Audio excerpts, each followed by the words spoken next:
ایک چالاک شخص نے دوسرے آدمی کو اپنا کنواں 500 دینار میں فروخت کیا۔ جب وہ شریف آدمی پانی کھینچنے آیا تو چالاک آدمی نے یہ کہہ کر روک دیا کہ میں نے کنواں بیچا ہے، پانی نہیں بیچا۔ جھگڑا بڑھا تو شریف آدمی انصاف لینے عدالت گیا۔ عدالت نے فیصلہ سنایا کہ دلائل کے مطابق صرف کنواں بیچا گیا ہے، پانی نہیں بیچا گیا۔ معاملہ بادشاہ تک پہنچا۔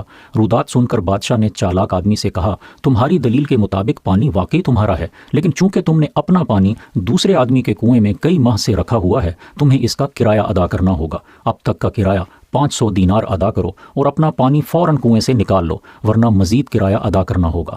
چالاک آدمی کے ہوش ٹھکانے آ گئے۔ اس نے 500 دینار ادا کیے اور پانی کی ملکیت سے بھی دستبردار ہو گیا، اور یوں وہ کنویں اور اس کی قیمت دونوں سے محروم ہو گیا۔